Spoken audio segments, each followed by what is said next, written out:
আন্তৰ্জাতিক নাৰী দিৱসৰ শুভক্ষণত জ্যোতিস্ময় দত্তৰ কাব্য ভাৱনাৰে তুমি নাৰী, তুমি সাহস, তুমি যোদ্ধা। মোৰ এই দৃষ্টিত নাৰী ভগৱানতকৈও ওপৰত, কাৰণ ভগৱানে বহুবাৰ নাৰীক অৱহেলা কৰাৰ পাছতো নাৰী সৰ্বশ্ৰেষ্ঠ। ভগৱান হৈ শ্ৰীৰামে সীতাক অশোকবনত থকাৰ বাবে ৰাৱণৰ লগত সন্দেহ কৰি অগ্নি পৰীক্ষা দিবলৈ বাধ্য কৰাইছিল। তেনে ভগৱান মোক নালাগে।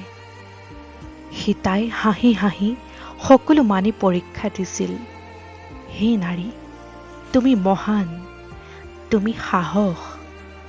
ভগৱান হৈ যেতিয়া সীতাক আকৌ এবাৰ বনবাসলৈ পঠাইছিল আৰু সীতা গৰ্ভৱতী বুলি জানি সীতাৰ পুত্ৰৰ মোহত মাতি পঠাইছিল, তেনে ভগৱান ধিক্কাৰ।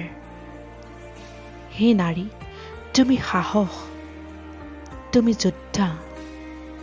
ভগৱান হৈ যেতিয়া সুপৰ্ণখাৰ নাক কাণ কাটি বীৰত্বৰ প্ৰদৰ্শন কৰিলা, তেনে ভগৱান নালাগে।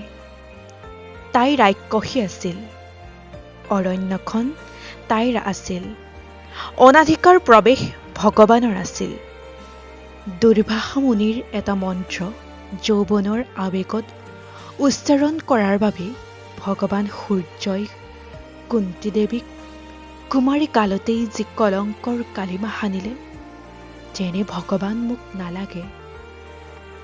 নিজ পুত্ৰ কৰ্ণৰ মংগলৰ বাবে নদীত উটুৱাই দিয়া হে নাৰী, তুমি মহান, তুমি সাহস, তুমি যোদ্ধা।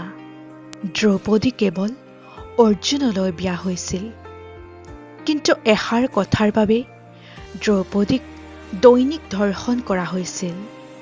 তেনে ভগৱান মোক নালাগে। অন্যায় পাশা খেলত যেতিয়া দ্ৰৌপদীক জুৱা খেলিছিল, তেনে ভগৱান মোক নালাগে।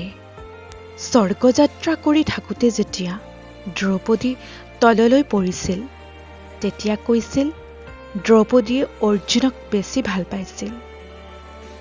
তাইৰ ভুল ক'ত আছিল? তাইৰ বিয়া অৰ্জুনৰ লগতেইতো হৈছিল।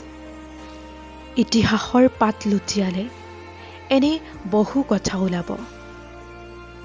তেনেকুৱা ভগৱান মোক নালাগে। হে নাৰী, তুমি সাহস, ধৈৰ্য আৰু প্ৰেৰণা হৈ থকাৰ বাবে তোমাক শত শত নমন। আজি দিনটো কেৱল তোমালোকৰ নহয়, প্ৰতিটো দিন তোমালোকৰ। কাৰণ নাৰী আছে বাবেই আমি পুৰুষসকল আছো।